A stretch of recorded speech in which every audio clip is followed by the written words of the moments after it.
तो चलिए शुरू करते हैं, लेके प्रभु का नाम बोलो, जय श्री राम। जैसा कि आप सबको पता है, अपने इस चैनल के माध्यम से अभी नेम रिएक्शंस चल रही है भाई साहब। उसमें मेन नेम रिएक्शंस अपन ने कवर कर ली थी। उसके बाद में अपने पास 15 या 20 नेम रिएक्शंस और बची है। उनको अपन आज या कल में पूरी डिस्कस करके ये नेम रिएक्शन का सिलसिला अपन खत्म करते हैं। और आप इनको साथ के साथ पढ़ते रहिए भाई साहब, याद करते रहिए, बार बार रिवाइज करते रहिए, ताकि आपको आने वाले एग्जाम में नीट 2025 में कोई भी प्रॉब्लम ना आए। तो आज के लेक्चर में शुरू करते हैं अपनी पहली रिएक्शन से। और अपनी पहली रिएक्शन का नाम है भाई साहब एस्टरिफिकेशन। अब एस्टरिफिकेशन क्या होता है भाई साहब? अब एस्टर बन जाएगा, आपको पता कैसे चलेगा भाई साहब? मान लो कि एस्टर बन गया, अब आपको पता कैसे चलेगा कि भाई साहब एस्टर बन गया? वो पता लगाने के लिए 10th क्लास में आपने एक चीज पढ़ी है। जो 11th क्लास का बच्चा है उसने 10th क्लास में एक चीज तो पढ़ी होगी। उसमें पढ़ा था कि भाई साहब जब एसिड मिलाते हैं और उसमें अल्कोहल मिलाते हैं, जब दोनों का मिश्रण होता है, दोनों ऐड होते हैं, तो वो मतलब कट कटा के जो बनता है उसको एस्टर बोलते हैं। अपन को पता कैसे चलता है? वो होता है फ्रूटी स्मेल के कारण अपन को पता चलता है भाई साहब ये एस्टर है। किसके कारण पता चलता है? फ्रूटी स्मेल के कारण। ये मतलब फल फ्रूट सब्जियां लगे आते हैं, फल फ्रूट की तरह की, फल की जैसी जो होती है ना, फल फ्रूट की जो खुशबू होती है ना, वैसी खुशबू इस एस्टर की होती है। उससे अपन को पता चलता है भाई साहब एस्टर बन गया है। ठीक है, ओके। अब आपको क्या करना भाई साहब, ये एस्टिफिकेशन होता है ना, उसमें एक तो भाई साहब होता है एसिड और दूसरा होता है अल्कोहल। एसिड से क्या निकल जाता है और अल्कोहल से क्या निकल जाता है वो अपन बात कर लेते हैं। एसिड से तो आता है R C double bond O आता है, और अल्कोहल से आता है आर ओ। ठीक है, ये आपको याद रखना है। एसिड से कौन सा पार्ट आता है और अल्कोहल से कौन सा पार्ट आता है, ये तो आपको मस्ट याद होना ही चाहिए। इसके बाद में अपन बात करते हैं अल्काइलेशन। एल्काइलेशन क्या होता है भाई साहब? जैसे मान लो कि अल्कोहल के ऊपर अपन ने सोडियम का रिएक्शन करवा दिया। जैसे आप सोडियम का रिएक्शन करवाओगे, ये सोडियम यहां से इस H को रिमूव करवा देगा। H को जैसे रिमूव कराएगा तो O R O नेगेटिव बच जाएगा। उसके ऊपर RX अल्काइल हैलाइड का रिएक्शन करवा दिया, अल्काइल हैलाइड की रिएक्शन करवा दी। जैसे अल्काइल हैलाइड की रिएक्शन करवाई, इस अल्काइल हैलाइड का R आके इसके ऊपर अटैक करेगा। जैसे अटैक करेगा तो अपने पास निकल जाएगा ROR। ठीक है, R तो एक कार्बन की चेन होगी, दूसरी कार्बन की चेन होगी, बीच में O है जो ऑक्सीजन का लिंकेज है दोनों के बीच में। चलो ये तो बात होगी अल्काइलेशन की। अब अपन बात करते हैं एसिटाइलेशन। ये क्या होता है भाई साहब? देखो, अल्काइलेशन और एसिटाइलेशन में एक मैं आपको डिफरेंस बता देता हूँ। नॉर्मल कार्बन की चेन उसके साथ कुछ भी दे रखा हो तो ये तो अल्काइलेशन में आएगा। अगर आर की कार्बन की चेन दे रखा हो उसके साथ सी डबल बॉन्ड ओ है ना भाई साहब, ये एसिटाइलेशन है। ठीक है, मतलब कार्बन की चेन के साथ डबल बॉन्ड ओ आ जाए ना, सी डबल बॉन्ड ओ, तो वो तो होता है एसिटाइलेशन। और खाली आर कार्बन की चेन और उसके साथ आगे जो भी ग्रुप लगा हुआ है XYZ जो भी है, ओनली कार्बन की चेन के साथ सीधा लगा हुआ है, तो उसको तो बोलते हैं अपन भाई साहब अल्काइलेशन। और आर की कार्बन की चेन के साथ सी डबल बॉन्ड ओ दिख जाए तो आप उसको बोलते हैं एसिटाइलेशन। ये बहुत बड़ा मेजर डिफरेंस है भाई साहब अल्काइलेशन और एसिटाइलेशन में। यह तो बात हो गई। ठीक है, अब इसके बाद में अपन बात करते हैं अपन ने क्या किया था। सबसे पहले ले लिया था एक तो अल्कोहल ले लिया। ठीक है, अब दूसरा अपन एसिड लेना था। अपन एसिड कौन सा ले लिया? Carboxylic acid. कार्बोक्सिलिक एसिड, ये कार्बोक्सिलिक एसिड तो ले लिया। अब अपन को पता है कार्बोक्सिलिक एसिड होता है ना, उसमें से तो आर सी डबल बॉन्ड हो आएगा, इसका मतलब यहां से बॉन्ड ब्रेक होगा। और जो अल्कोहल होता है उसमें आर आता है, तो यहां से बॉन्ड ब्रेक होगा। तो अपने को पीछे क्या दिख रहा है भाई साहब? यहां से तो एक H बच जाएगा और यहां से तो एक OH बच जाएगा। H और OH आपको पता है मिलकर क्या बना लेंगे? वाटर। ये water as a by product निकल जाएगा, पानी तो निकलेगा। अब क्या होगा भाई साहब? इसका आर सी डबल बॉन्ड हो आ जाएगा, इसका आर ओ आ जाएगा, ये दोनों मिलकर एस्टर बना लेंगे। एस्टर में जो R C double bond O आता है वो तो आता है एसिड के पार्ट से, और जो पीछे बचता है भाई साहब आर ओ, वो आता है अल्कोहल से। ये मेन इंपॉर्टेंट आपको याद रखना। इस पूरे को बोलते हैं एस्टर। और पता कैसे चलेगा एस्टर का भाई साहब? एस्टर का पता चलेगा फ्रूटी स्मेल से। फ्रूटी स्मेल से पता चल जाएगा अपने पास एस्टर निकल के आ गया भाई साहब। ठीक है, अब यह तो बात होगी भाई साहब एस्टिफिकेशन की, उसके अंदर अल्काइलेशन एसिटाइलेशन बात कर ली। अब बात करते हैं थोड़े से इजी टॉपिक की, वो है विलियमसन ईथर सिंथेसिस। अब ईथर क्या होता है भाई साहब? ईथर का नाम आती है आपके दिमाग में आना चाहिए ROR, मतलब दोनों तरफ कार्बन की चेन और बीच में O से मतलब ऑक्सीजन से लिंकेज है।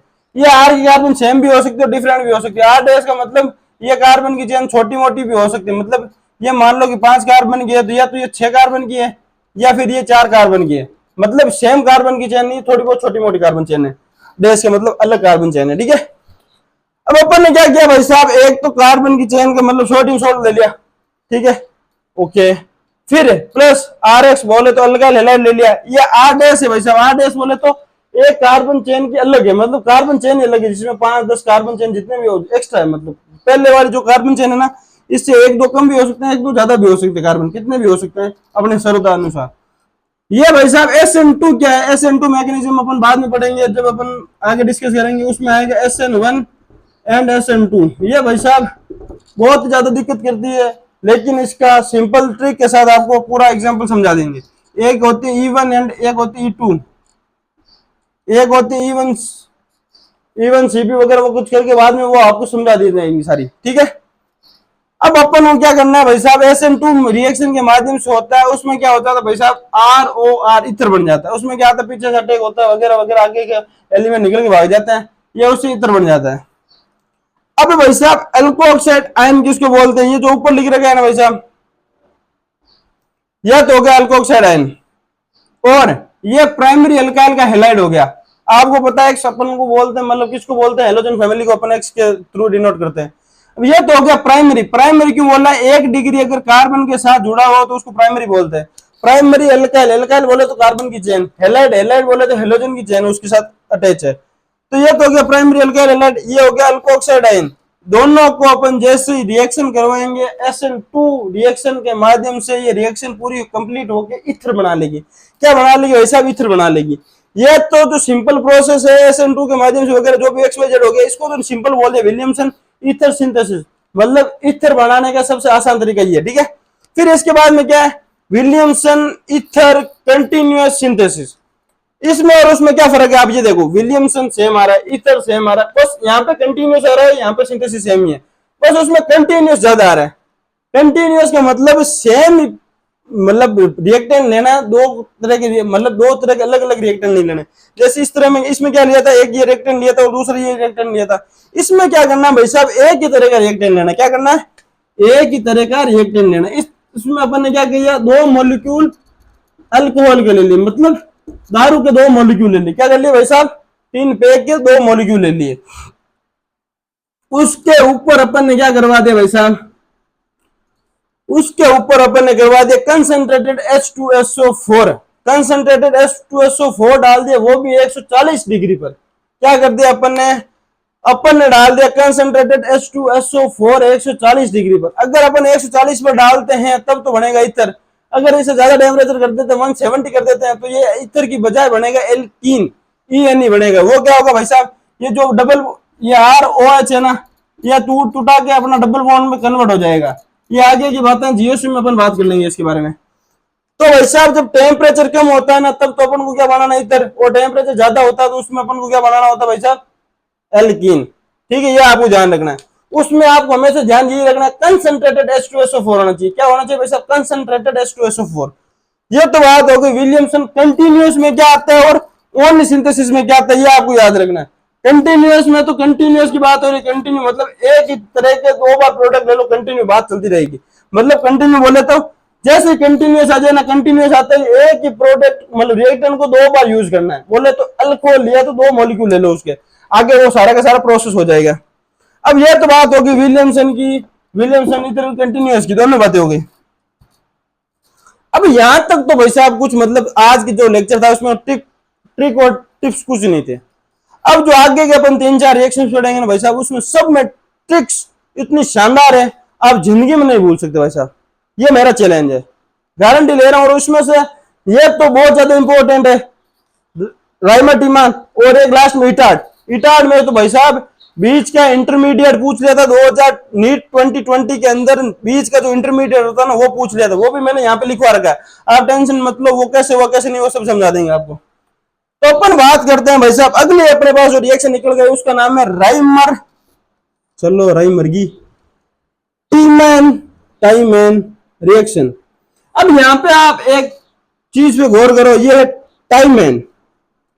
इसको आप याद रखो 3 मैन से, किससे, 3 मेन से, इसको आप याद रखो 3 मेन से। राइमर टीमैन को कैसे याद रखेंगे, राइमर 3 मेन, राइमर 3 मेन, ठीक है। 3 आदमी थे उसमें, अपन चलो बात कर लेते हैं। सबसे पहले ये रिएक्शन होती है किस पे, ये होती है फिनोल पे, ये फिनोल का सिंबल यहाँ पे आ गया है, स्ट्रक्चर ऐसे होती है। उसके ऊपर भाई साहब अपन ने रिएक्शन किसकी करवा दी, CHCl3 in aqueous NaOH, aqueous NaOH in CHCl3 को क्या बोलते हैं भाई साहब, क्लोरोफॉर्म बोलते हैं। CHCl3 को अपन क्या बोलते हैं, क्लोरोफॉर्म बोलते हैं, ठीक है। अब जैसे रिएक्शन करवाई तो इसमें से क्या होगा भाई साहब, एक क्लोरीन यहाँ से निकल जाएगा और यहाँ से एक H निकल जाएगा, ये दोनों मिलकर क्या बनाएंगे, HCl बना लेंगे। H तो यहाँ से निकल गया और Cl यहाँ से निकल गया, ठीक है। पीछे कितने बच गए भाई साहब, 3 Cl थे, एक तो निकल गया, बाकी कितने बचे, 2 Cl, 2 Cl यहाँ पे रह गया, H और यहाँ पे रह गया। तो ये सारा का सारा यहाँ का माजरा होकर यहाँ पे फिट हो जाएगा, ये सारा का सारा यहाँ से आएगा, उठेगा, यहाँ पे जाके अटैच कर देगा, ठीक है। अब आगे और फर्दर ये प्रोसीड होगा, ये भाई साहब ये बीच क्या ना, ये इंटरमीडिएट स्टेप्स है। यहाँ पे आ गया, यहाँ पे आने के बाद क्या करेगा भाई साहब, अपन को कुछ नहीं करना, मैं कह रहा हूँ वैसे वैसे स्टेप अपना जाओ। जैसे यहाँ पे 2 Cl दिख रहे हैं, आपको कुछ नहीं करना, 2 Cl को हटाना है, 2 Cl को हटा दिया, 2 Cl को हटा के 2 OH लगा दो, क्या कर दो, एक OH और दूसरा OH, 2 Cl है तो 2 Cl हटाओ, दोनों को OH लगा दो, ठीक है। वो का वही कर दिया सर, हमने कर दिया, चलो ठीक है, ये अगले स्टेप में कर दिया, 2 हटाए, दोनों को OH लगा दी। अब जब भी भाई साहब 2 OH पास में होता है ना, उनमें से एक अपना OH बलिदान देके वाटर की फॉर्म में इवापोरेट हो जाता है या कुछ भी हो जाता है, वाटर की फॉर्म में कन्वर्ट हो जाता है। तो अपन को 2 OH दिख रहे हैं, तो एक OH ये मिलके और दूसरे का H लेके दोनों क्या कन्वर्ट हो जाएंगे भाई साहब, वाटर में कन्वर्ट हो जाएंगे। तो बाकी अपन को क्या दिख रहा है भाई साहब, यहाँ पे O दिख रहा है। अब O तो दिख रहा, मान ली बात, एक वैलेंसी तो यहाँ से पूरी होगी कार्बन की, दूसरी वैलेंसी O के साथ पूरी होगी, तीसरी S के साथ पूरी होगी, लेकिन ये चौथा बॉन्ड तो ये टूट गया, वाटर बन गया। अब चौथी वैलेंसी पूरी करने के साथ ही कार्बन एक ऑक्सीजन के साथ बॉन्ड और बनाएगा। तो जैसे आप बॉन्ड बनाएगा तो ये दिखने में ऐसे दिखेगा, C डबल बॉन्ड OH और यहाँ पे वापस उससे जुड़ा होगा बेंजीन रिंग से। तो ये अपनी वैलेंसी पूरी करने के लिए ऑक्सीजन के साथ एक बॉन्ड और बना लेगा। तो जैसे ये बॉन्ड बनाएगा, ये भाई साहब किस में कन्वर्ट हो जाएगा, एल्डिहाइड में कन्वर्ट हो जाएगा। तो भाई साहब इस एल्डिहाइड का नाम क्या होगा, वो अपन जान करते हैं सबसे पहले। अब इस एल्डिहाइड का नाम है भाई साहब सेली, एक दिन मैंने आगे भी समझा था, ये सेलीसाइक्लिक एसिड, मतलब सेलीसाइक्लिक एल्डिहाइड बोलते हैं इसको। तो वो एसिड था, ये सेलीसाइक्लिक एल्डिहाइड है। ये क्या, सेलीसाइक्लिक एल्डिहाइड, ठीक है। वो एसिड पढ़ा था, कहां में पढ़ा था, याद करो, आप पोस्ट करो, याद करो। यही तो होता है भाई साहब, रिवीजन करना होता है, रिपीट करना होता है, सब आपको करते रहना है साथ के साथ। जैसे अभी यहाँ पे सेली आ गया, तो सेलीसाइक्लिक एसिड पढ़ा था, वो आपको याद करना है, कैसे बना था वो याद करना है, किस रिएक्शन से बना था वो याद रखो साथ साथ में। अब यहाँ पे सेलीसाइक्लिक एल्डिहाइड आ गया। अब बीच में ये जो स्टेप बने ना भाई साहब, दोनों ये वाला स्टेप और ये वाला स्टेप, इन दोनों स्टेप्स को अपन बोलते हैं इंटरमीडिएट स्टेप,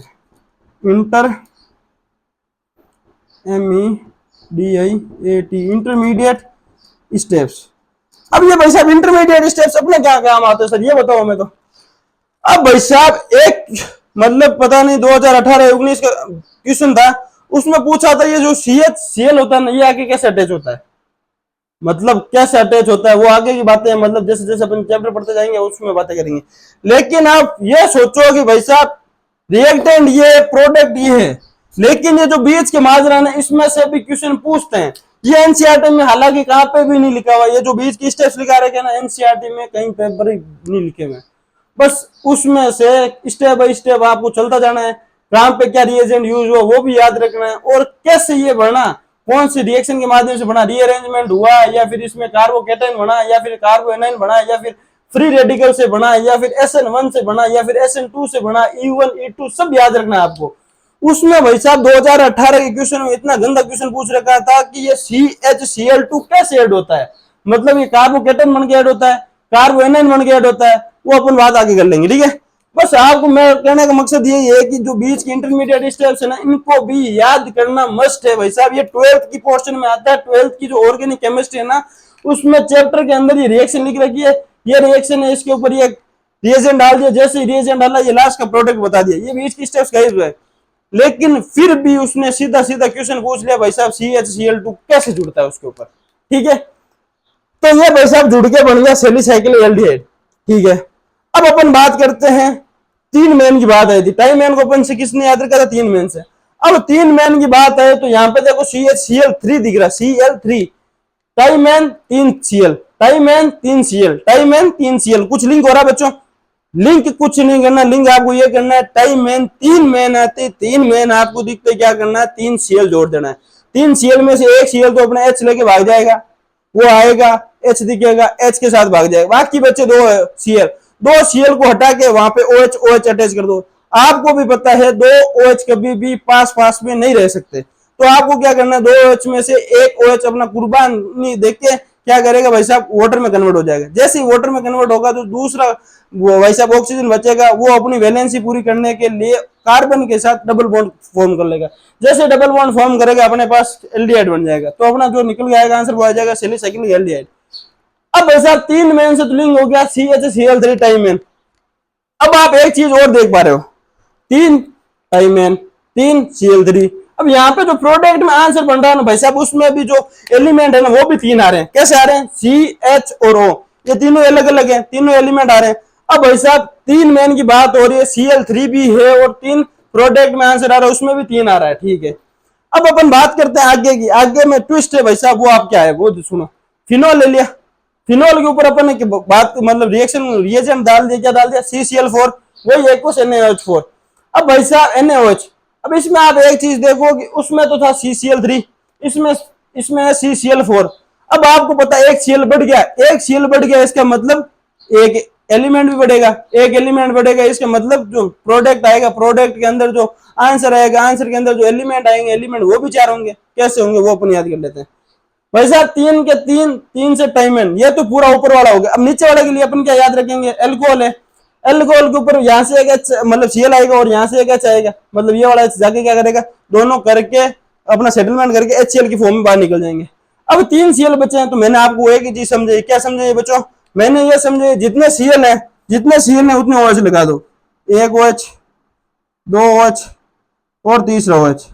अब ये दोनों तो अपना समझौता करके क्या कर लेंगे, एक वाटर का मॉलिक्यूल बाहर निकाल लेंगे, तो एक डबल बॉन्ड हो तो उस वजह से क्या। अब ये OH बचा तो एज इट इज OH रख दो, कोई टेंशन नहीं है। तो ये OH जैसे बच गया तो ये बच गया, तो अपने पास जो देखने को आंसर में मिलेगा, फाइनल आंसर में वो मिलेगा भाई साहब, क्या मिलेगा अपने पास, एसिड मिलेगा, वो भी कार्बोक्सिलिक एसिड का बेंजीन के ऊपर कार्बोक्सिलिक एसिड अटैच मिलेगा। इसको अपन क्या बोलते हैं, सैलिसाइक्लिक एसिड। ये तो आया सैलिसाइक्लिक एल्डिहाइड और वो आया सैलिसाइक्लिक एसिड, ये अपन ने पढ़ा था, आप एक बार और गौर से याद करो उसको, ठीक है। अब भाई साहब मेन चीज फोकस करने लायक ये है कि यहाँ पे अपन ने 4 Cl4 लेके चल रहे थे, क्लोरीन के 4 मॉलिक्यूल लेके चल रहे थे, और यहाँ पे भी जो प्रोडक्ट में दिख रहे हैं 4 एलिमेंट्स दिख रहे हैं, देखो 1 2 3 और 4। जब आप C के साथ 3 क्लोरीन लोगे तो प्रोडक्ट में जो आंसर मिलेगा वो भी 3 एलिमेंट्स का भी मिलेगा, मतलब C और H और O। और अगर आप शुरू से 4 क्लोरीन के मॉलिक्यूल लेके चलते हो तो लास्ट में जो आंसर मिलेगा उसमें एलिमेंट भी 4 होंगे। बस ये आपका सबसे आसान ट्रिक थी भाई साहब इसकी राइमर टीमैन को याद करने की। इससे आसान ट्रिक ना तो बनी है और ना ही कोई आपको बता सकता है भाई साहब। 3 से टाइमेन से क्या करना भाई साहब, जो प्रोडक्ट आएगा उसमें भी जो एलिमेंट आएगी उसमें 3 आएंगे। अगर आपने शुरू से ही 4 क्लोरीन ले लिए तो लास्ट में जो प्रोडक्ट आएगा उसमें भी जो एलिमेंट आएंगे वो कितने आएंगे, 4 आएंगे, बात खत्म। ये हो गया भाई साहब राइमर टीमैन।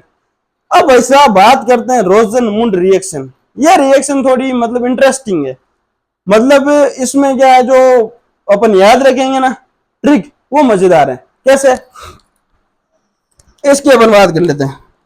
अब ये क्या भाई साहब, रिएक्टेंट दे दिया अपन को, ठीक है।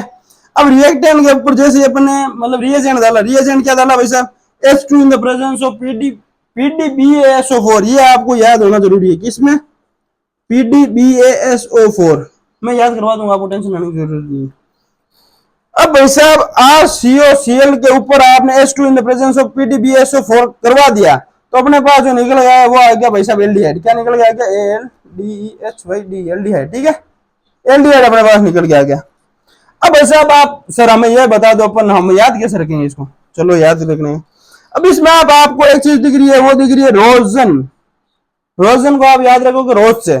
ट्रिक क्या हो जाएगी इसकी, ट्रिक हो जाएगी, ट्रिक इसकी यहाँ पे लिख रहा हूँ भाई साहब, ट्रिक हो जाएगी रोज, ठीक है, रोज बीडी पियो, रोज बीडी पियो।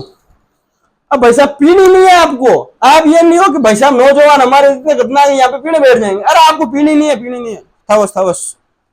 यहाँ पे मैंने बोल दिया, आप इतना जज्बाती हो, हाथों हाथ बंडल लेने भाग रहे हो। अरे रुको रुको रुको, अब आपको ट्रिक है, ट्रिक से याद रखो। आप इसको कैसे याद रखोगे सर, हमें बताओ कैसे याद रखेंगे। चलो मैं बताता हूँ। अब रोज, रोज तो रोजनमुंड, रोज से ताकि रोजनमुंड। अब भाई साहब बीडी, बीडी से आप याद रखो पीडी। क्या याद रखोगे, पीडी।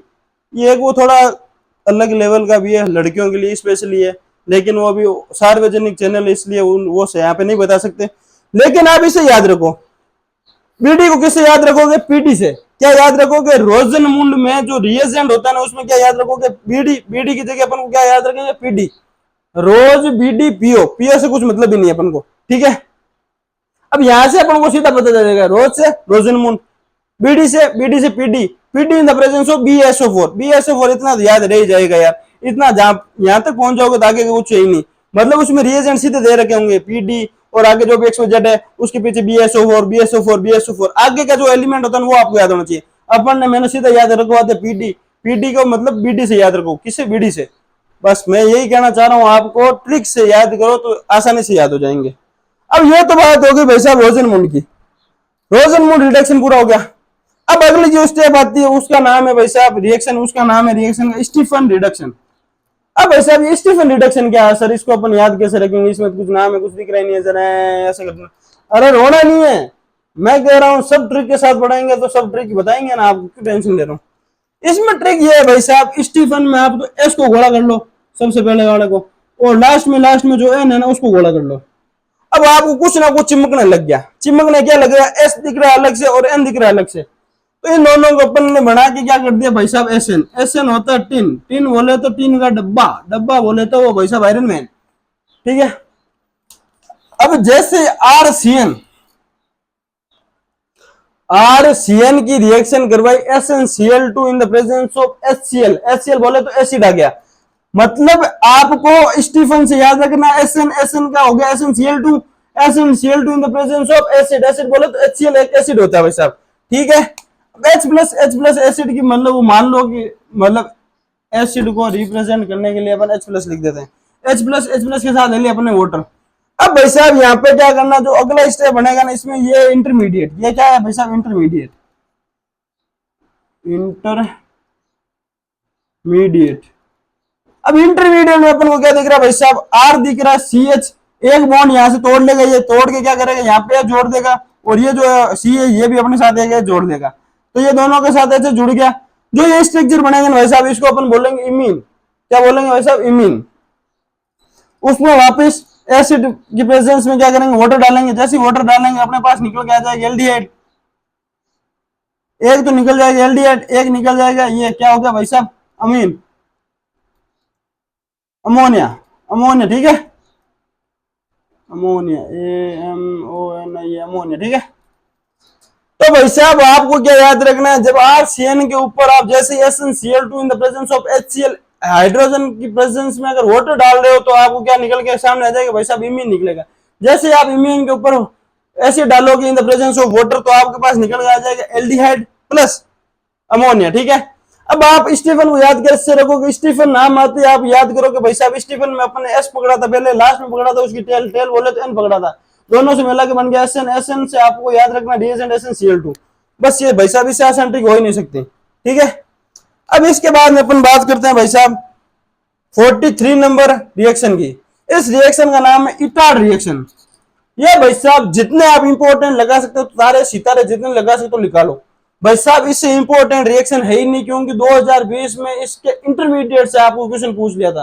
और वो भाई साहब जिस बच्चे ने वो इंटरमीडिएट याद कर लिया, एनसीईआरटी वाकायदा इंटरमीडिएट लिखा हुआ है, अगर जिस बच्चा वो याद करके गया इंटरमीडिएट तो उसके पूरे 4 नंबर आ गए। और कोई भी बच्चा अगर मान लो इसको स्किप करके चला गया तो उसके -1 नंबर आएगा, तो -1 और 4 का लॉस, पूरा 5 नंबर का लॉस हो गया उसका। मतलब लाखों में रैंक गिर जाती है भाई साहब 5 नंबर से, आजकल के जो सिनेरियो उस हिसाब से। अब भाई साहब टोलिन है, टोलिन के ऊपर जैसे आप CrO2Cl2 के जैसे रिएक्शन करवाते हो, जैसे आप Cl2 की रिएक्शन करवाते हो तो इसमें किसकी प्रेजेंस में रिएजेंट अपन को लेना CH2, ठीक है। भाई साहब जो इंटरमीडिएट, ये वाला इंटरमीडिएट है ना, ये आपको याद उसमें पूछा था 2020 में, नीट 2020 में ये क्वेश्चन पूछा था कि इंटरमीडिएट बनेगा वो क्या बनेगा। यहाँ पे देखो एक तो O है, एक CrOHCl2। अब यहाँ पे भाई साहब 2 O डाल दिए थे उन्होंने, इतनी सी मिस्टेक की बच्चे वहां पे भी गलत करके आ गए। यहाँ पे एक O है लेकिन वहां पे क्या डाल दिए थे, 2 O डाल दिए थे। 2 O डालते क्या हो गया भाई साहब, गलती हो गई। 2 O तो यहाँ पे हो गया, तीसरा O यहाँ पे हो गया, 2 और 3 O यहाँ आते ही नहीं, क्योंकि यहाँ पे अपन की 2 O चल रहे हैं, तो अपने पास जो प्रोडक्ट आएगा उसमें प्रोडक्ट में 2 O दिखने चाहिए, उसमें क्या 3 O दिखा दिए थे। अब इस क्रोमियम जो इंटरमीडिएट है ना भाई साहब, इसको क्या बोलते हैं, क्रोमियम कॉम्प्लेक्स। ये जो भाई साहब बीच के इंटरमीडिएट बना है, इसका अलग से नाम दे रखा है, बुक में भी नाम दे रखा है, जो एनसीईआरटी ने आपकी 12th क्लास की उसमें नाम दे रखा है, वाकायदा दे रखा है, उसका नाम दे रखा है क्रोमियम कॉम्प्लेक्स। अब क्रोमियम कॉम्प्लेक्स के ऊपर जैसे आप इसका हाइड्रेशन करवाते हो, हाइड्रेशन करवाने के ऊपर अपन जो मिलता है वो भाई साहब एल्डिहाइड मिलता है, बेंजल्डिहाइड मिलता है। बेंजीन के ऊपर आपको एल्डिहाइड लगा हुआ दिख रहा है, तो उसको अपन बोलते हैं बेंजल्डिहाइड। क्या बोलते हैं, बेंजल्डिहाइड। भाई साहब इटार रिएक्शन में सबसे ज्यादा इंपॉर्टेंट ये देखना है भाई साहब, ये जो कॉम्प्लेक्स बनता है ना, 2020 में पूछा गया था। मैं ये नहीं कह रहा कि आपको इटार का ओनली याद करना, मैं तो कह रहा हूँ जितने भी मैंने रिएक्शन लिखे हैं ना, उसके अंदर जितने भी इंटरमीडिएट स्टेप्स आ रहे हैं वो सब के सब आपको याद होने चाहिए, क्योंकि 2020 में पूछ रहे तो ये कभी भी पूछ सकता है। ये भाई साहब एनटी है, छोटे से छोटे क्वेश्चन को निकाल के पूछते हैं, आपको पता है। भाई साहब नीट का इस तरह इस लेवल तक गिर चुका है, अगर बच्चे से छोटे बच्चे से अगर अपन सीधा पूछे ना कि पालक और धनिया में क्या होता है, फैट वसा जो भी होता है, मतलब फैट बोल दो, कार्बोहाइड्रेट बोल दो, प्रोटीन बोल दो, वैसे वैसे क्वेश्चन आ रहे हैं अगली बार जो अपने जो नीट के पेपर है उसमें। तो आपको इसका इंटरमीडिएट याद होना चाहिए। इसमें इंटरमीडिएट आगे जो भाई साहब यहाँ पे अपन पढ़ा था राइमर टीमर रिएक्शन, इसमें 2 इंटरमीडिएट आगे, ये दोनों याद होने चाहिए। और रोजनमुंड आगे, रोजनमुंड में कोई बीच में इंटरमीडिएट है नहीं वैसे हालांकि, तो आपको जितने भी इंटरमीडिएट है पहली बात तो वो याद होने चाहिए। और इसके अलावा एक्स्ट्रा जितना भी आप पढ़ना चाह रहे हो बिल्कुल मत पढ़ो, जितनी आपकी एनसीईआरटी उसको जितना बार पढ़ सकते हो वो पढ़ो, उसके अलावा आपके नोट्स पढ़ो, नोट्स के अलावा आपको कुछ भी पढ़ना नहीं है भाई साहब। मैं तो कह रहा हूं जितना आप अब भी पढ़ सकते हो पढ़ लो, लास्ट में आपको टाइम नहीं मिलेगा, नहीं मिलेगा बच्चों, नहीं मिलेगा, गारंटी। मेरे हाथ जोड़ से आपके एक ही रिक्वेस्ट कर रहा हूँ, बार बार मेरी रिक्वेस्ट ये है कि आपसे आज से ही आप पढ़ना शुरू कर दो, बाद में आपको टाइम नहीं मिलेगा लास्ट में। तो अगर ये वीडियो आपको अच्छा लगा तो लाइक शेयर और सब्सक्राइब जरूर करें और आगे से आगे फॉरवर्ड करें। तब तक के लिए धन्यवाद। जय हिंद, वंदे मातरम।